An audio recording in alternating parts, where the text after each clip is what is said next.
So finally, we have a woman of color, the first one by president. So what are your reactions towards that? Whoever, just jump in. This is a conversation with friends. So whoever wants to share, please. Yeah, sure. I'll jump in and share. Hi everyone on Lotus Guy. I'm a musical channel and shamanic guide, and I live in California, but I was born and raised in the Philippines. And the Philippines is an interesting space, just because we've had already 2 female presidents. So it's not any, it is in many ways has its matriarchal culture in it, although there's still some patriarchal aspects to that, some colonial wounding there. Yet we are used to women being in positions of power. So having a female vice president, is huge, but also a person of color is also huge. I think it's like a bit overdue, right? And so I'm excited about it. And I also know there is some controversy around this woman, Kamala, and like some people say she hasn't been like a big representation for equality and justice. She's and at the same time she is a representation of diversity and inclusion, which is also good. So there is that perspective that I like to hold that really holds people into accountability to the kind of world that we want to see, and not just to play a puppet role, right? To really be a steward of marginalized groups, to really create the earth that we want to be in. And so I look forward to her really standing behind the new perspectives that she has, the new ways that she wants to, new things she wants to create in this world, and being a representation of the people. Nice, thank you. How about Claudia? I see like there is a lot that you might want to share. I can see you. There's so much to say. Well, I think I'll start with this. I have to say that for me, having her speak, because I did hear the first speech that they both gave, the address to the nation, was the saving grace, because I obviously was very clearly not wanting the Trump to win. Biden was not really a win for me. It was like the best choice of the 2 provided. And it came with a lot of mixed feelings. So when he allowed, and I don't know if this is true, but when Harris is the first one that appears and the first one to speak, that sent a very clear message for me personally. And I think I had my 2 girls in their lifetime, right? This is like that they get at a young age to see this was powerful, right? And the second thing that really resonated was she wasn't polished. She really spoke from her heart. It felt very genuine. It felt, it wasn't, you could see she was nervous. You could also see she was super excited and happy. It wasn't polished. I mean, I'm sure she practiced and knew what she was going to say, but it wasn't polished like the kind of polish that we've gotten, the Biden provides, right? Where it's like, feels like it's a little bit of bullshit. And, it didn't feel like that for Harris when she was speaking. And so, and it had heart, it had humility and humanity. And those are very important elements that I think as women, especially because just as human beings, that we need to start seeing from the White House, right? I think, okay, I agree. There's a lot of controversy around Harris, but we have controversy, don't we? I mean, that's human, right? Like we need to be really careful to not be forgiving, right? And to hold accountable people to what she's working for us, right? And so I think it's very important that we hold people accountable, but also that we're forgiving, right? I don't know what she's had to do to be able to get to the position that she's in, and who knows what's the real reason behind why they chose her, but that we have to remember it's been a fight to get a woman in that position at all, right? And that I don't know what kinds of deals a person of color or a woman has to do to even get their foot in, and the complexity and nuance around a position of political clout like that, right?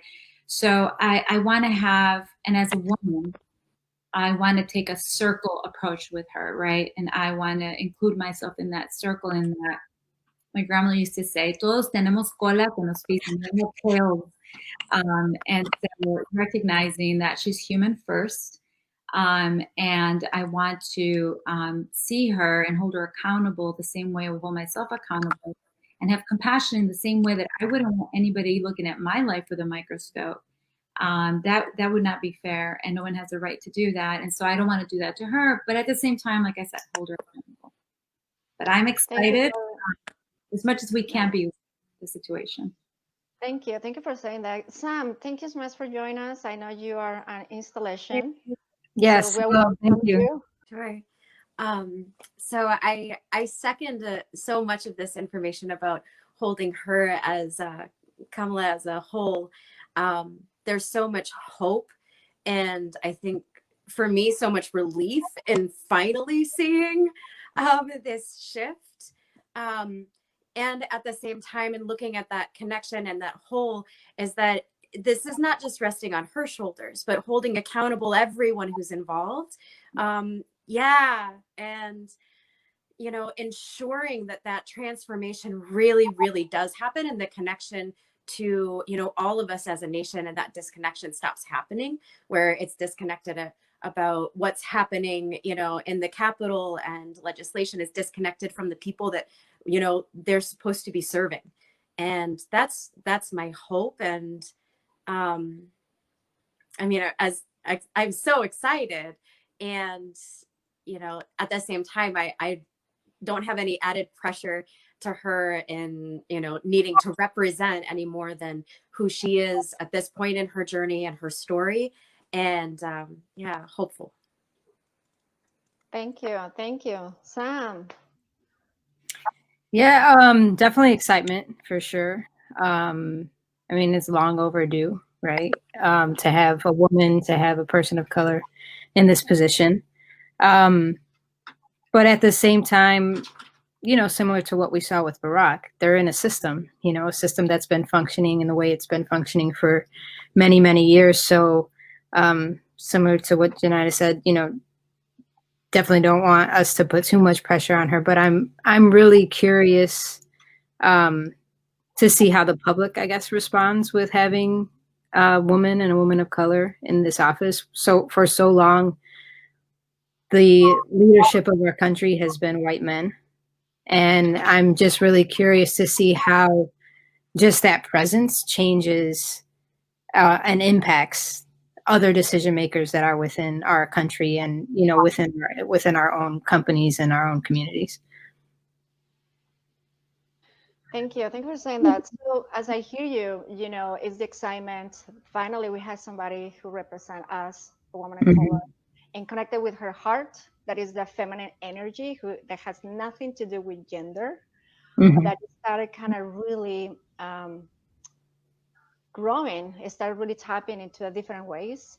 So where do we need to focus on as individuals and as a community? Because I know each of you are leading, you have your circles, you have your group, the people that you're leading or working with.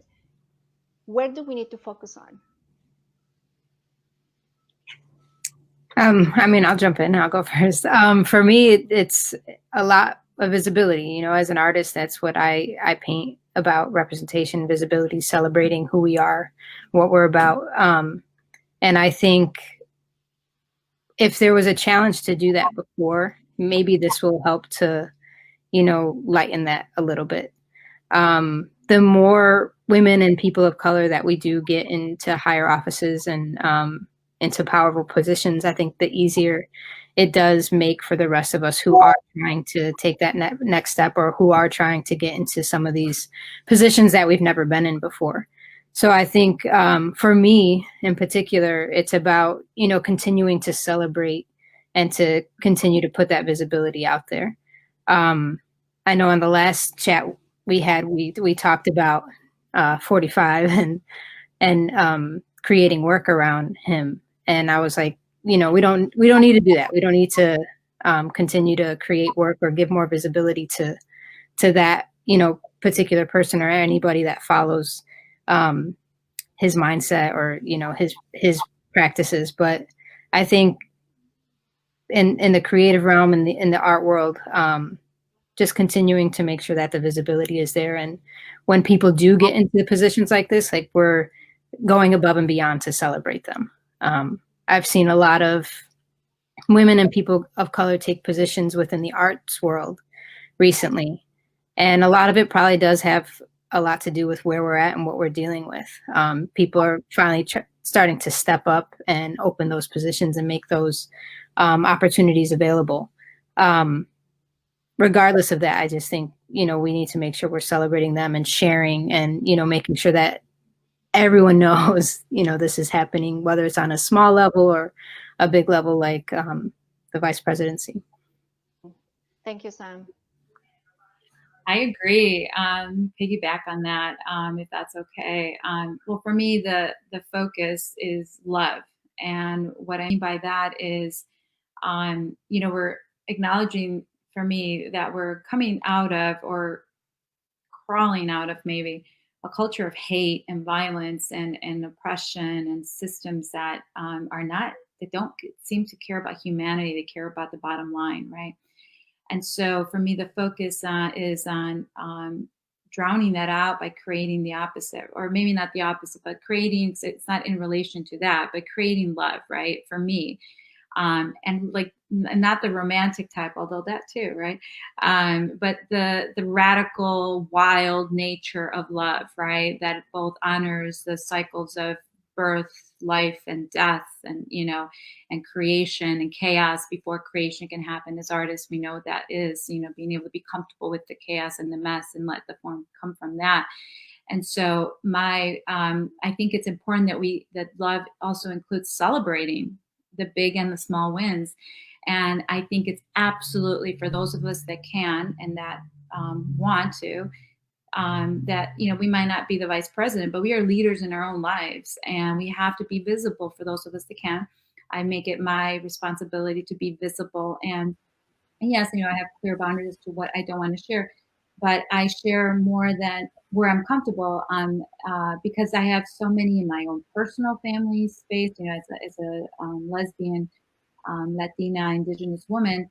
I think that it's important that, because I have the privilege that I can, that I show very honestly how I'm living my life, so that those that feel it's not possible have a living example of a way.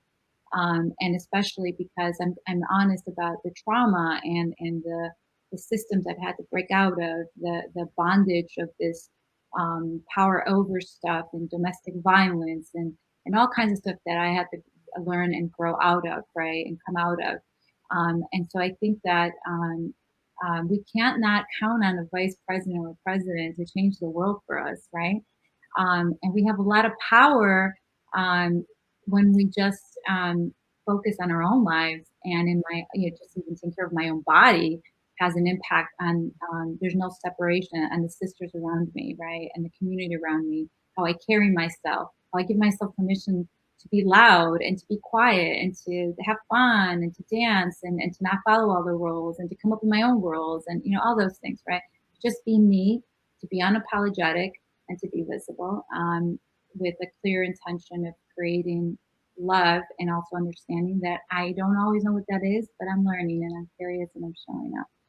Nice. I love that. Thank you, Claudia. Janella, Lotus.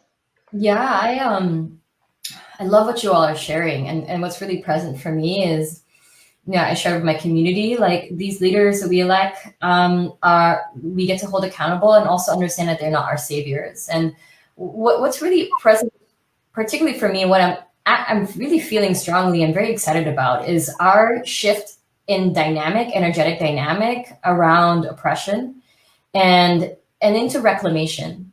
So, like, I'm seeing now a shift where particularly people of marginalized groups really get to really stand and reclaim their power and be fully expressed in that. And to shift the dynamic from not fighting against, but standing for. You know, in what I've been taught in this spiritual work is that what you resist persists, you know? And so if we continue with the dynamic that we're fighting for something rather than standing for something, we'll be constantly in battle with that which we're standing against. And so when we're standing for, we say, we're moving forward. This is the world that we're creating. This is what we stand for. We are in unity in our diversity. And, you know, there is still a dichotomy that's being played out. And I think the dichotomy is the master trick. The polarization is the master trick. And so when we just stop playing into that and battling with it and start to stand, you know, and contribute our medicine in the way that we're really meant to contribute it, with that, knowing that this is going to be the way, it is the way to this new earth, this new future that we're creating. And however way that we create that in our own lives in service to others, there's just going to be a natural order to the way things will flow and create, because that's just the nature of our humanity. So I'm just excited, you know, from a collective level, the shift in dynamic. You know, I think there's just a huge relief with the election results, particularly from people in marginalized groups. There's just a relief, you know, and there is a continued journey in that. But what it feels like to me, at least, is a permission now. Not that we had to wait for it, we were still going to continue the work, but there's even more space, more open paths for that to flow a lot easier. And so we can, as leaders, you know, in our own way, whether it's in the arts, whether it's in healing, whether it's in technology, we can really start to fuel ourselves forward into this new way of being, relating, and creating. Really being fearless and claiming our power and sovereignty in that, you know? Nice. Thank you. De nada. Thank you so much. I'm just sitting here feeling into my body and being like, yes, yes, yes, thank you. And it's so interesting because, so the work that I do, I'm an equine assisted coach, and I also do equine assisted psychotherapy. So I work with horses and healing with people. And so my work is so experiential. And one of the things that I've really noticed come forward, so two things coming to mind when we were speaking about this is just how amplified the trauma has been. This is just over and over and over. I mean, ancestral trauma coming forward, just complex trauma, so much stirred, and that overwhelm that has happened for so many individuals and communities and families, and those, you know, the vicarious trauma of witnessing that and feeling powerless to do anything with that. And I lean into us being able to reflect what we actually value and what is worth, what we value within ourselves, within each other as human beings. I love what you said, Lotus, that the polarization as well, right? So though that dichotomy and that polarization creates this traumatic rupture of disconnection between us as human beings and how we connect as a whole and energetically as well. And so I am excited that it seems with some of the work that is happening, that people are allowing that permission within themselves to connect, and permission within the community to support, repair, to listen, and to heal. This is part of come into visibility, our personal responsibility, that really take ownership of our darkness and our light to go into that healing process for ourselves to be able to influence our collective, and choosing those leaders who represent us in the values that we want to create for a new earth. And that's how I hear, like, we are entering into a new chapter of life, a new way of being, which maybe some people are not ready yet. Some of us, we are ready to dig in, and we're ready to jump in and be wild, right? Like Claudia said, like just show up. And as we're doing that, healing ourselves first and through different ways, through arts, through, you know, music, through ceremonies. And this is such a beautiful way to start creating. Everything's about creation. And as I hear you, how can you share that to younger people to understand, like, what is the practical way that they really can understand the foundation of connecting with themselves? What is the value, what it matters to them as we enter into this new chapter? I'd like to jump into that, actually. It's, I think that the first thought that I got, my guys are always with me, and they came right through, and they were like, actually, the younger people are going to be teaching you all. These crystal children, these Gen Zs, and the ones that are coming, they know who they are. They're actually going to come and teach you all, because they're your ancestors from the future. They're reborn and they're coming in here, and they'll be leading a lot. Actually, they'll be kind of hard to control, like little shamans. And you've already started seeing that, you know, with the mass shootings that happened in the past, like how much the younger generation came up and showed up in bigger ways than the older generation did, right? They're really starting to say, that's enough, no more. That's not what we want. And so I think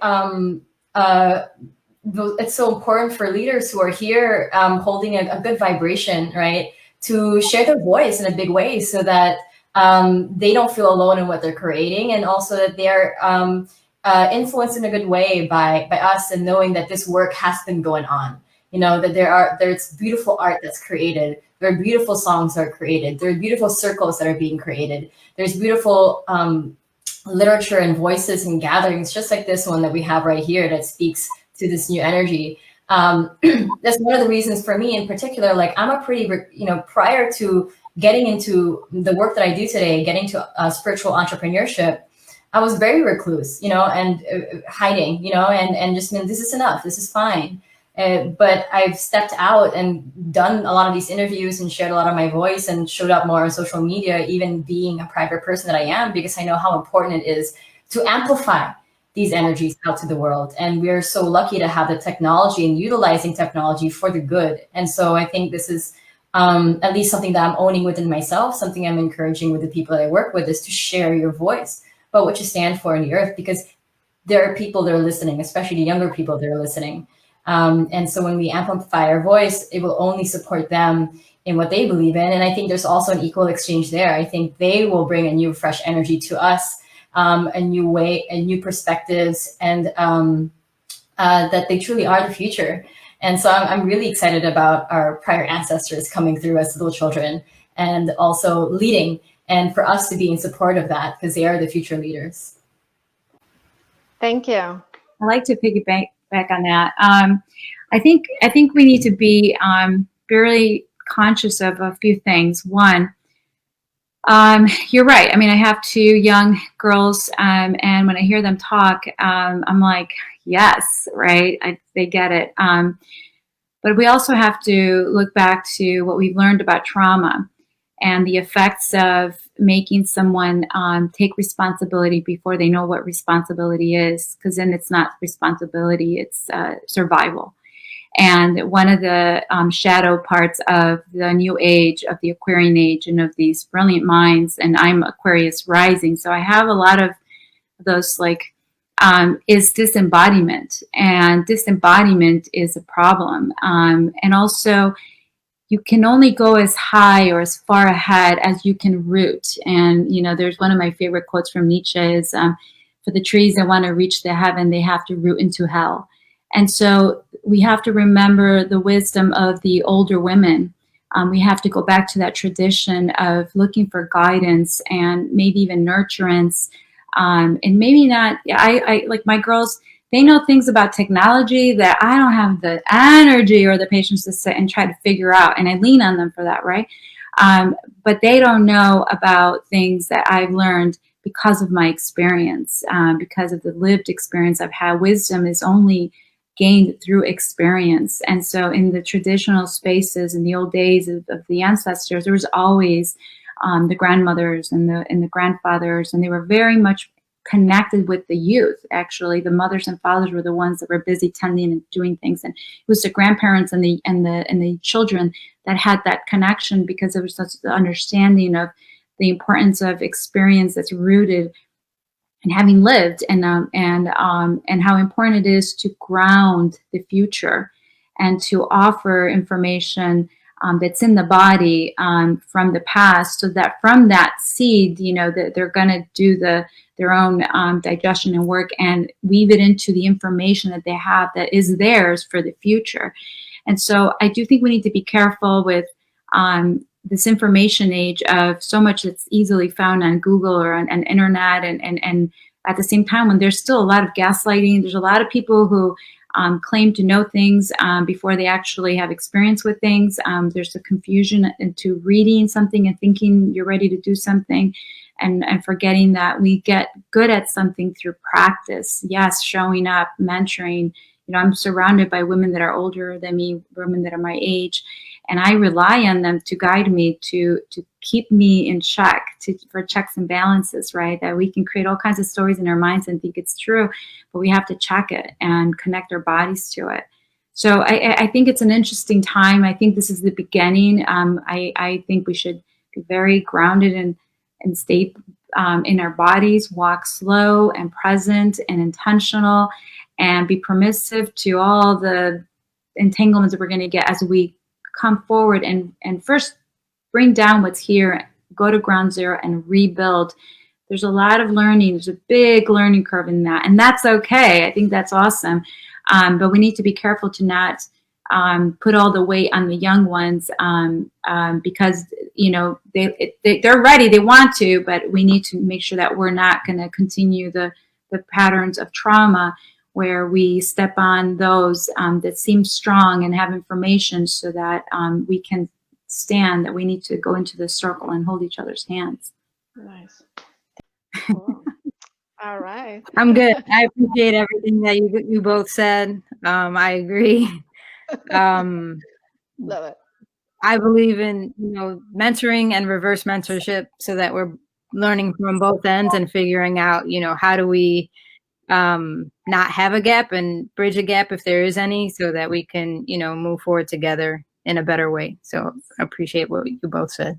Yeah, I second that as well. And it's so interesting existing in this nation that is made up of many different cultures, and that there also is that at least in my experience, so speaking from my experiences, is that disconnection of generations, the disconnection to the elders, as a youth, the disconnection from, the parents, from the grandparents. Luckily for me, being a queer woman and coming out so young, I did have, multiple generations in my community, and I leaned into that. And one of the beautiful parts that I really appreciated about that was that there was value all around, right? So it wasn't saying, I know better than you. I think that youth hears that a lot. And, I also hear from the youth being like, well, if you know better, you didn't do better, right?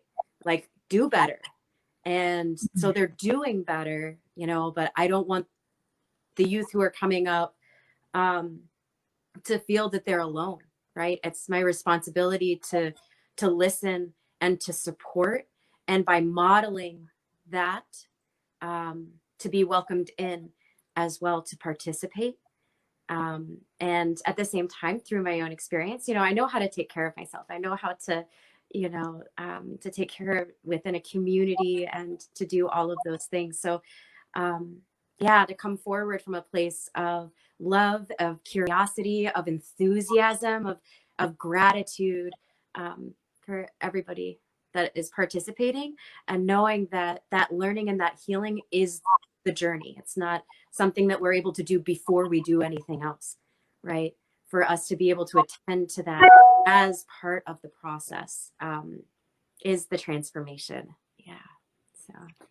Yeah, I love that. And I love the idea of, I could create so many stories if I look back and look at decisions that adults in my life made, and I feel like, they weren't informed or, whatever. And I think that this is where humanity, we need to have compassion and really understand from, you know, whatever position you take, it's really hard to have the full story and the full and really understand the nuance behind every situation, right? And I have radical feminists that I absolutely adore. And do I agree with every choice they've made? Absolutely not, right? Do I agree with some of their choices? Absolutely yes. But most importantly, I honor and respect them. And that's a tradition that was taught to me from very early on from my grandmothers, that you don't get to judge because you don't know. You don't know what position they were, but we get to learn and hold people accountable and build from that, right? And of course, we're talking outside of abuse of power and more, looking back to my family background of women of color, Indigenous women. I was very angry for a long time for things that were done or not, positions not taken, right? And then you get it, right? It's like you're always hit with constraints and limitations. And the art and the gift is finding your freedom and liberation no matter what constraints or limitations you're faced. That's the art. So when I see these older women, these beautiful wrinkles on their faces, and I just want to hear, I could spend nights hearing their stories. And I've been lucky where I've been in ceremonies where I get to hear. And yeah, right? I could say, oh, they're old fashioned, some of their ideas are outdated. But I think the only appropriate thing I feel is thank you. And thank you for being visible, and thank you for being here alive with all this knowledge and experience to share with me. And I can now take those seeds and create what I think is appropriate for this time or for me or whatever, without just having to dishonor them. Yeah, thank you. So yeah, it's what I hear is like honoring our elders, the previous generations, because we're all together. There is going to be more generations next to us. So how we are becoming those ancestors for the new generations that come, right? So I think that is about value. And it reminded me, like Sam, when you were talking in that last conversation about your art, because your art is been telling our stories for so long. Mm-hmm. And you said something. You said something like, it was kind of like a reflection of continue repeating the same, right? Like we continue seeing the same over about discrimination and racial injustice. And so as an artist, as we enter into this new way of being, it's not gonna be easier. It's a lot of work to do still. As an artist, what do you see? What do you see for yourself as you continue sharing our stories in the new chapter that we enter? You broke up. I'm assuming you're asking, what do I see as an artist as I continue sharing our stories? Yeah. The beauty of my work is it's created from everyday experiences. As much as I research and study and try to understand as much as I can about our history and our past, a lot of the work that I create is very much in the moment. It's completely based on listening to people and paying attention to what's happening in our world and how that's impacting people.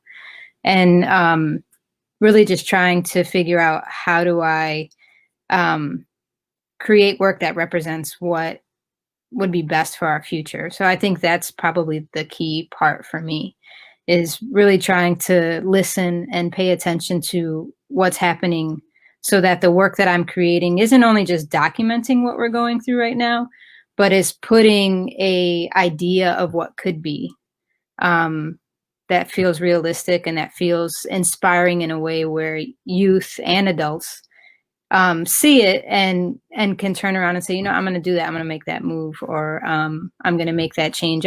That's my hope for me, at least, to create work that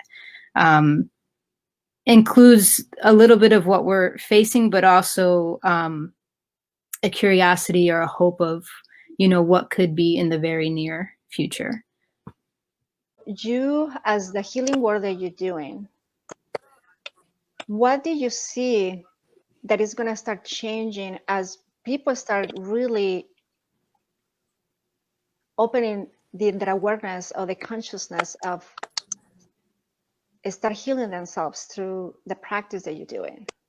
How do you see that is going to continue transforming, like really serving people, really supporting people to their best, and mostly in the healing, because the healing is going to continue everywhere. So it's going to take time. What do you see for yourself as you continue supporting people with healing with horses, which is so powerful, so transformative? Oh my gosh. Well, first, what I would love to say is I feel so resonant with each of you and all of the work that each of us are doing. What I notice in working with horses is that the people find that connection to their heart and themselves again through art and through energy and through shamanic work. Like, they find the beacons of light that will guide and hold space for them to find themselves again and to open up and to transform through that vulnerability and that brave space. You know, I love that. I work with horses because that's I am home with them, right? I feel my whole self, my heart. I'm always so grounded and centered and growing and learning in that space with horses, with nature, and also in holding healing space for human beings. And so what I notice is a calling back to their heart, right? There's something that has been disconnected, you know, for so long in their lives, and it's a choice. It doesn't even feel like a choice anymore, right? Like it started very early, and many people had to stop listening to their intuition, to their spirit, to their heart, and they've done it for so long that other part of themselves has atrophied, and there's that disconnection. And at some point in their lives, they begin to be able to listen to it again, and they find that way, and it brings them to the places that they're ready to be in, and only they know them. It's their own unique journey. It's unique for all of us, and it's sacred, and it's an honor to hold that space for them. Yes. The most powerful tool that we have is love. Is love. In all of us, we have it. And it's just so true. We're coming back into that. And I just want to share this. I want to quote this woman that I had the conversation yesterday, Mandela Rose. She's an amazing woman. And she said, it's not that hard to love each other. And it's true. It's not that hard. Me a lot of excitement to see everybody coming back into their heart and loving fiercely and wild. I have this question for Claudia and Lotus. What can you tell me, both of you, about the prophecy? You know how powerful it is, nature. We know how powerful are the animals and how much wisdom exists in nature and Mother Earth. What can you share about the prophecy about the condor and the eagle flying together? That it comes from an ancestor, so maybe more than 2,000 years ago. Yeah, I'll let Claudia speak to this because of her heritage. I would love her perspective first. Love to have her share, and then I will add to that. Thanks, Lotus. Thank you, 𝗶𝘀𝘀. Wow, I'm feeling a tingle. Like, oof, that's a big question. Well, as we know, we're entering the Aquarius age. And there's a prophecy that that actually we've already entered it, and the seeds and the children of that have been here for a while. You know, I'm Aquarius rising, so, and I'm not young. I'm 40. I mean, I'm young, but I'm not, 20 something. I'm 47 years old, and so that's the element of air. So we're switching into this element of air. We're leaving an element of earth as the predominant way that things have been moving in the material space that we live in, the middle world. And we're going into an element of air. And air is understood in indigenous culture to obviously connect with your breath, right? And all that is, but also with intellect, with vision. With language, the power to take wind, sound, and give a structure of words, music, and what that does, what that manifests, right? And so the prophecies between eagle and condor, and really it has to do with geography and the different tribes. But in general, the eagle has been predominantly used as borrowed as an archetype in the North American continent because there's more eagles here. I don't know if that's exactly true, but definitely there's more eagles than condors. And so eagles have always represented impeccability in the indigenous culture of truth. And there's a belief that there's only one truth. And what that means is, because clearly, there's truth is subjective, reality can get created and all that stuff. But what they mean by one truth, there's only one truth and one path to truth, that each person, it is your wisdom path to figure that out. And what that means is the impeccability of your constant journey to your personal truth. To dive into it, understand the multifaceted and developmental range of what is my truth and the path of the heart.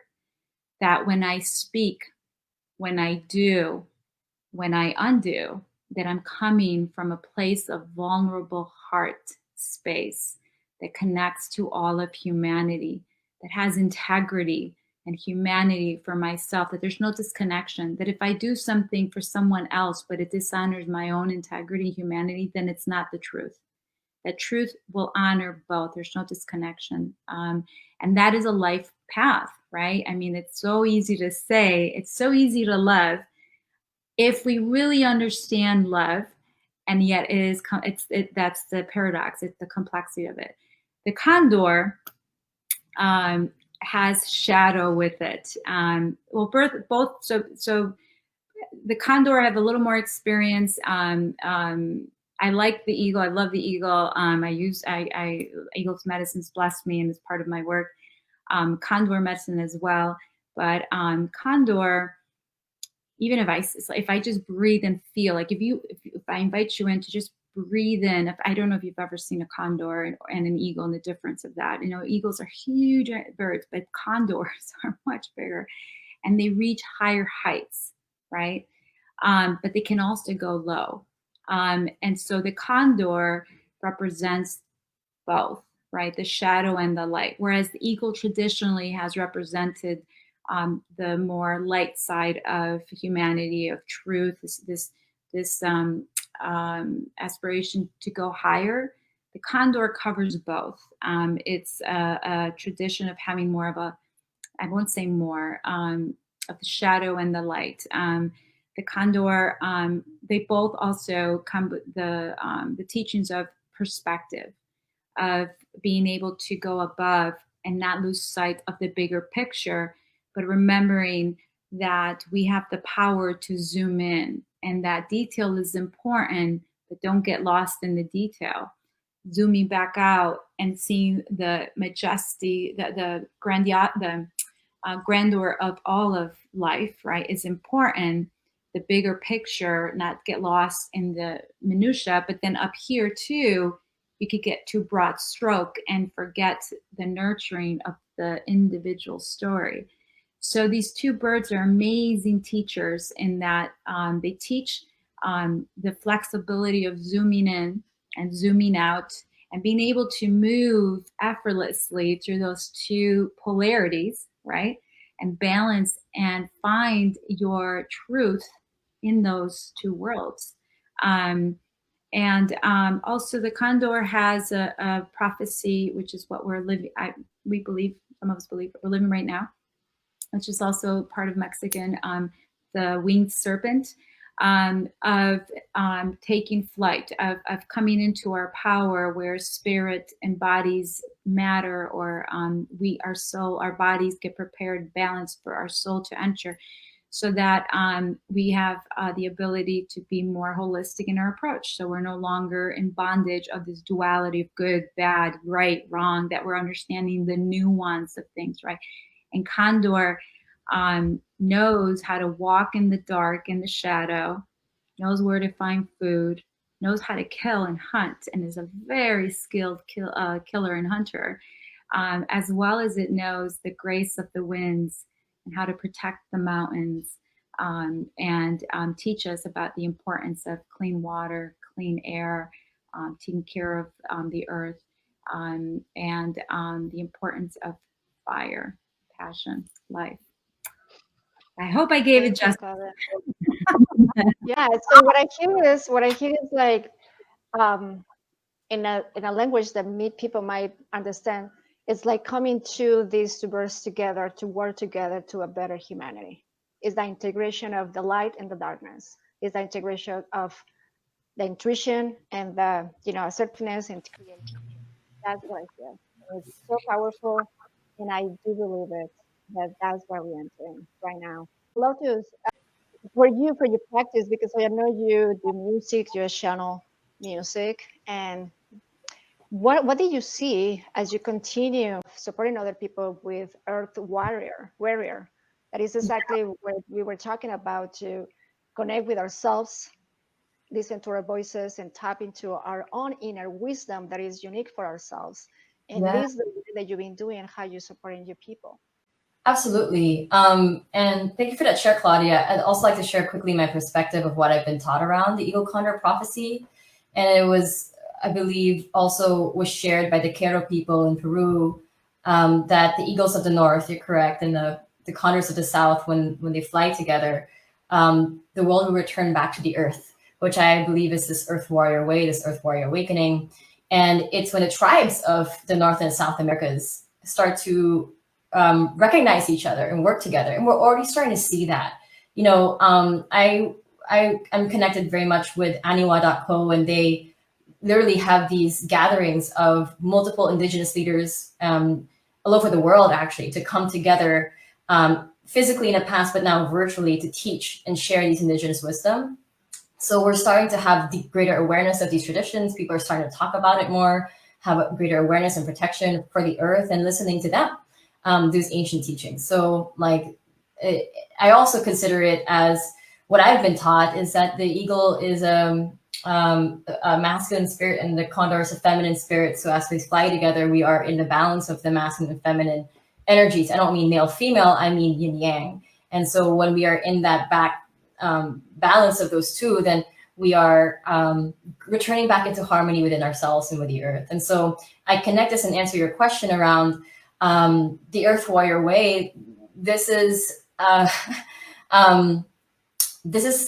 what I feel bringing to the new earth, these three overarching elements that I believe many illuminated leaders are going to start to step into, whether you're an artist or whether you're a healer, a technologist, or anything like that. And that I feel is first and foremost deep connection to ourselves, to the earth, to cosmic wisdom. And I really harness our return to the earth, because I believe that this is incredibly important. She's a spaceship in supporting us in our ascension process.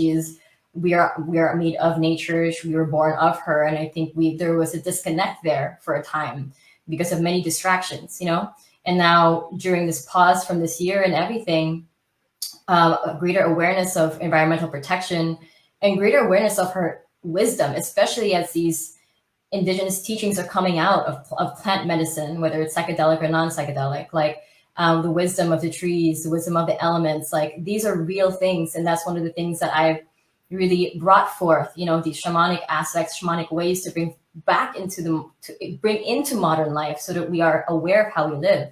The second overarching element to this Earth Warrior way, I believe, is a full expression of who we are, the reclamation of who we are as a unique individual, and also honoring of our lineage, honoring of our past, and also creating heaven on earth today. And so that is by contributing our unique medicine out into the world. That is self-love and compassion of others. And that is the fullest expression of our unique vibration. And the third element of this Earth Warrior way is our unwavering commitment to our service, our contribution back into the world. I believe that when we step into this element of being an Earth Warrior, it's not about fighting against, it's about standing for. And it's a peaceful warrior. It's one that is in service to others, one that is firm and courageous in times of challenges, one that stands with love.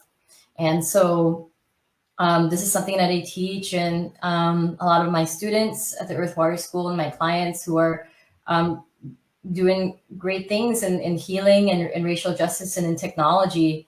And so like the shamanic aspect is important, and music is one of the ways that I deliver that. I think it has a powerful way to bypass the mind and go straight to the heart, to understand the vibrational aspects of these words that we tend to toss around, like love, compassion, forgiveness, power, reverence, right? Authenticity.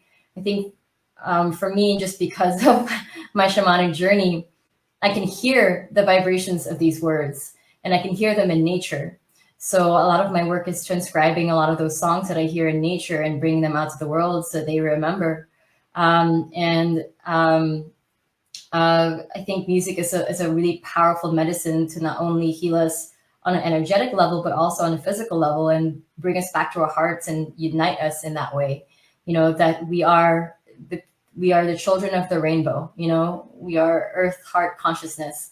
And we're remembering that, you know, our own divinity and the unity in our diversity. And that's what I consider is the rainbow child. Someone who was my country of origin in the Philippines was raped and pillaged by so many other countries that I am made of so many things from so many parts of the world, right? People can't really figure out who I am, where I'm from. Are you Japanese? Are you Asian? Are you like Russian? Like, you know, all these things. And, you know, I just like to say I'm a rainbow child. And I think that many people who are recognizing that they are mix of different ethnicities and are starting to also claim that and stand in that unity rather than being something that feels in conflict, you know, that they can, that's something that they can claim. So that's my own answer to your question. Thank you, Lazarus. I mean, it's 1 p.m. I can talk to you forever. Claudia, would you want to say something before? Yeah, sorry if I can add something, sure. Which was wonderful. You brought up the rainbow tribes, and so it reminded me of a couple of things. One, there's a prophecy, and the grandson of the native that said this that told his vision is alive and just shared it recently, and it's a prophecy that's known by the tribes in Peru, by the Mayans. Also wrote about this. And the prophecy is that when the massacres, there was a day, a night when a medicine man, well-respected community medicine man, rose, and it was a night where the killings had been really bad, and there was hundreds of bodies laying on the ground of indigenous peoples of this continent, of the North American continent, and the medicine man had a vision that the thousands and thousands of spirits that had been slain and killed would come back, and that they would come back on this continent and connect with South, Central, and North America. And they would be the rainbow children. And they would be the rainbow children for many reasons, but one reason being that it would not be a single blood lineage, but a complexity of different native roots, and that we would come together and create the new earth, the new world that would be around the heart space, which is, you know, love. The other prophecy is, and this was given to me about 15 years ago. I was in Mayan space, and I was with a very dear friend who's a medicine person, and I went to their sacred tree, and the grandmother and grandfather showed up, the ancient ones. Anyway, they showed up, and 𝗪𝗪𝘀𝗪𝗪, the woman I was with, she's a channeler, and I felt something kind of come in, and she started talking, and she said, the time is now for all the races to come to the table to reconstruct the new order and the new structure that we have now left and are leaving, the underworld that the Mayans had left a disc and a calendar for, and the new world is entering. And so this is now. And as a medicine woman, I do have vision, not always control over it, but definitely when I'm doing plant medicine. And when the body is in balance, meaning the elements are working and there's harmony, the color of the body is the rainbow. It's a complex geometric design that has every color of the rainbow. And in Peru and in Quechua traditions, the rainbow is very important in that it symbolizes when pure spirit enters matter. That is the first stage. Then it's the activation and the colors change, right, as our humanity comes in and works with it. But the first entering of spirit or soul into matter is the color of the rainbow. So this term of the rainbow children, I love it because it's inclusive. It's available to everyone. Everyone is invited to the table. Thank you. I think that's such a great way to start closing our conversation. I want to say thank you to each of you. I'm so honored to have your wisdom, your insights, and the visions that you have for what is next. And the bottom line, what I hear is the power of love everywhere in different matters, different manifestations, different forms. That's the power to start really embracing where we entering right now.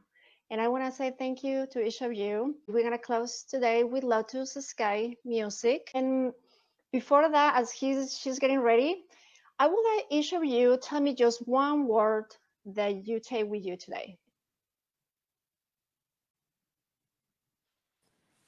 Resonance. Open. Joy. Beautiful. I take in love. So thank you, everybody. Everybody who's watching this video, thank you so much for being with us. If you're just watching the video, please share with everybody. It's such a rich wisdom from different type of people. It is a lot of connection and wisdom and insights of what we're living today. Ready? And any question, just please reach out to each of them. I'm sure they're so happy to share more. Thank you, everybody. So we're going to leave with Lotus. Lotus, thank you so much. Speaking of rainbow,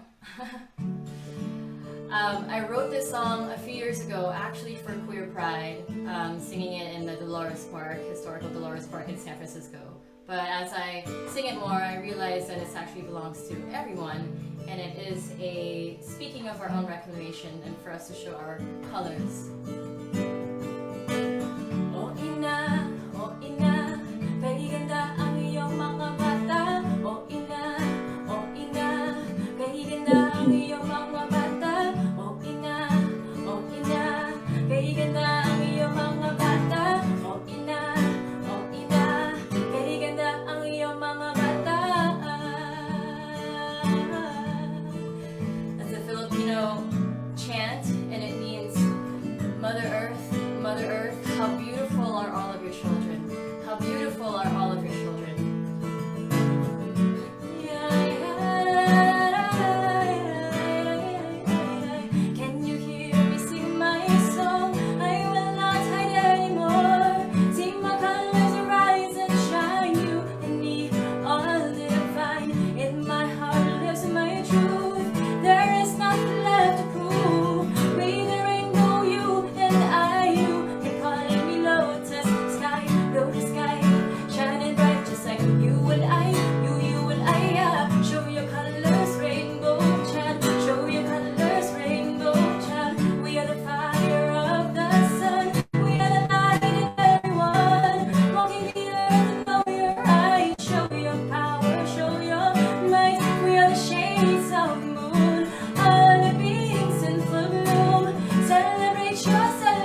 just